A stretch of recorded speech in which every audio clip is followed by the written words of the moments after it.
Do you ever feel like you're constantly cleaning, but it's never clean? Hi, that was me a few years ago. While on the surface things looked okay, there were spilling drawers, piles in wardrobes, the ever so famous chair robe, and so much overwhelm. One day I decided enough was enough. So I started decluttering, and it wasn't an overnight change, but little by little, things began to shift. My space now feels much more open, calm, and just functional. So if you're ready for a fresh start and you want to make this your most organized year yet, then here's a list of 25 things to declutter right away. Freebies or promo items. We all get these inevitably, but just because it's something you got for free, if you're not getting use out of it, if you don't have any space for it in your home, if it's not something that brings value to your life, there's no point in keeping this. So this is something we can easily declutter. Empty boxes. Any cardboard boxes or boxes that your gadgets or items came in that you don't actually have a use for,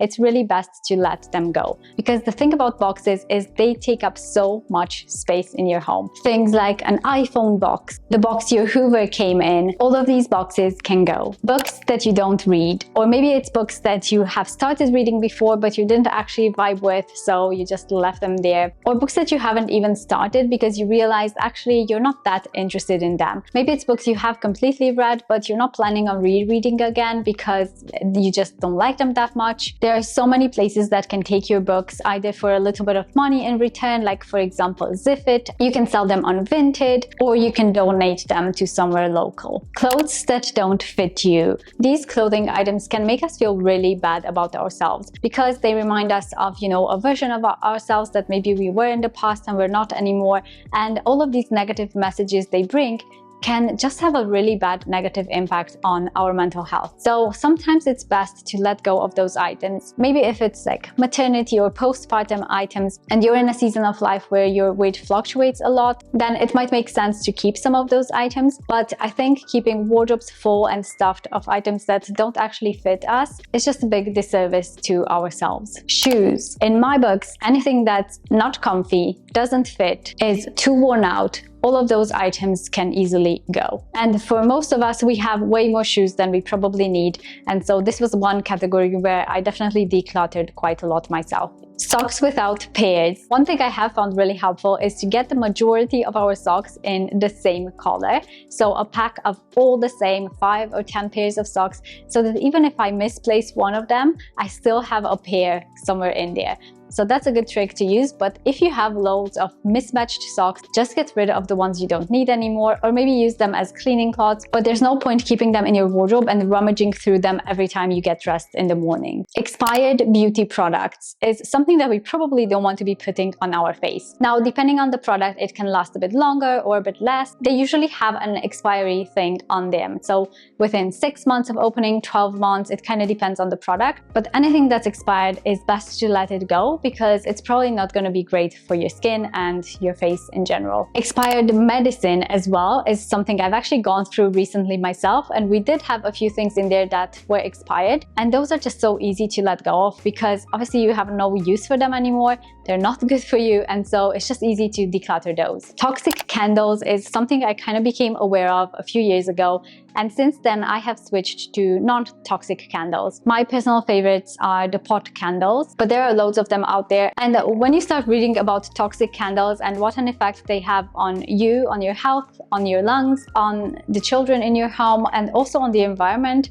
it honestly really put me off those candles. So all of the non-toxic candles have been decluttered from my home, and I no longer buy them either. Old phones and chargers. We tend to accumulate a lot of old devices, and it's not just phones, it can be iPads, tablets, Fitbits. I actually know I have a Fitbit that I need to declutter, and I completely forgot about it until recently. Headphones that don't work anymore, the chargers they come with, all of these things, if we don't have a use for them, we sometimes say, oh, I might fix it one day, or I might do something with it one day. But if you're not going to do it in the near future, you're very unlikely to do it ever.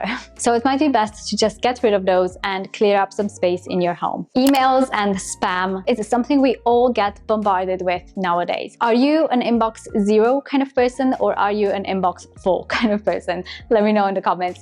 I definitely used to be the kind of person who had way more emails than I needed to, and it was just overwhelming to go through that amount of emails. I am an inbox 0 kind of person now, and it's been so helpful for both kind of some mental clarity and for my business as well, just to stay organized, to stay on top of business emails and the client emails from people I work with. It just streamlines your digital life. So one thing I found really helpful is to get rid of any spam. First of all, you can create filters for that. Any incoming spam is binned straight away. And I also go through my newsletters quite frequently. So if I get a newsletter today and it's something I'm not really interested in anymore, it's not like we don't like that person anymore or that brand, but sometimes we just don't need their newsletter anymore. We've outgrown it, and it's perfectly fine to unsubscribe. That's something I'm trying to be more aware of myself as well. Blankets is something we tend to accumulate a lot as well, because they're comfy, they're cute, they're nice and cozy and snuggly, and we all love them. But do we really need 20 different blankets in our home?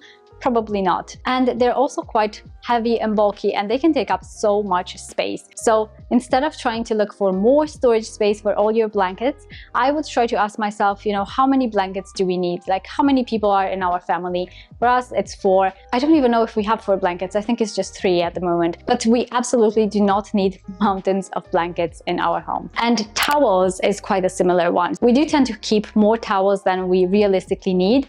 In our family, we have switched to only having about 2 towels per person, and that's been working really great. We don't feel the need for any more, and it has freed up so much space in our airing cupboard. It's amazing. Another thing we tend to have a lot of is mugs. If you're brave enough, I challenge you to go to your mug cupboard and count how many mugs you have in there. I did this myself when I first started decluttering, and I think there were like 30, 40, I can't even remember how many, but just way more than we needed to.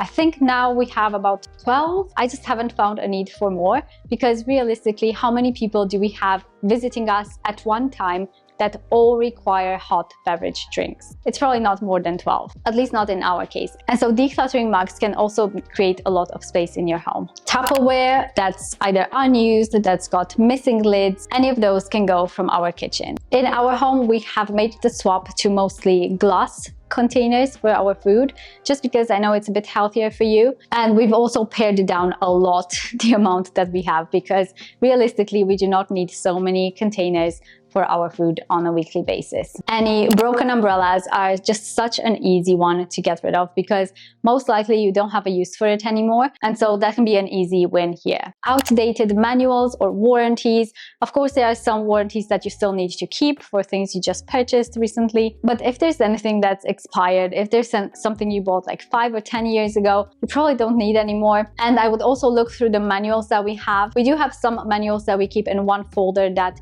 we have to keep for the house, for various purposes, but this is a good time to go through all of those and see, is there anything outdated? Maybe is there anything that we don't even have the appliance or the item anymore, but we still have the manual for some reason. Those are good things to get rid of as well. Old notebooks, unless it's something that's sentimental and you do want to keep, these are a really good one to let go of, because if it's just scribbles and notes from things you took like a few years ago, you might not have a need for them anymore, so this can be a good declutter as well. And also dried out pens or markers. I do try to go with my kids through their pens and markers once in a while, just to make sure there's nothing dried up, and if there is, obviously that can go. Magazines and newspapers is also a good one, because sometimes we keep magazines from years ago that maybe we didn't even like that much. Maybe we got a tiny snippet of it that we thought was interesting, and for some reason we feel the need to keep stacks of them. And obviously if it's something that brings joy to your life, then keep them. But if it's something that's just kind of thrown in the back of a cupboard and it annoys you every time you open that cupboard, then maybe it's a good time to let those go. Toys they don't play with much. I know toys can be a huge topic when it comes to decluttering, but having a more streamlined play area for our kids can actually bring so many benefits, from them having more focused play, more independent play, and just enjoying their space a lot more, because a lot of studies have shown that even our kids thrive in a clear, clutter-free space. So having less options available sometimes is the best thing we can do for them. I'm not saying get rid of all their toys, obviously not. We still have loads of them ourselves, but it's just about being intentional with what they actually play with and what they really don't. Also, puzzles and board games is something we try to go through every once in a while, because we do tend to accumulate some of those, and some of them, you know, they outgrow, they just don't like playing with anymore. And so those can be good to donate or to even sell as well. And also soft toys. Soft toys can be so hard to let go of, and I do feel like at a certain age they get so attached to their soft toys. Don't get me wrong, we still have quite a lot of soft toys ourselves, but sometimes if they ask for a new one, we go through their soft toys and see, you know, are there any of them that are not that special anymore that maybe we can let go of to bring in some new ones. It's not about being strict or forcing them to get rid of something they love, but it's just something we try to incorporate as much as we can. Any crafting items that you don't need anymore or you don't use anymore, those can be good to let go of as well. Another really easy one is expired food. So if you go in your kitchen, open the cupboards, the fridge, is there anything in there that's expired, that's not good anymore? Any spinach that's wilted at the bottom of a drawer? Definitely not speaking from experience here. Getting rid of those items can actually free up so much space in your kitchen. I'm also excited to share with you 20 things that I'm not buying in 2025. So if you want to see that video, it will be linked up here. Happy decluttering, and I will see you in the next one.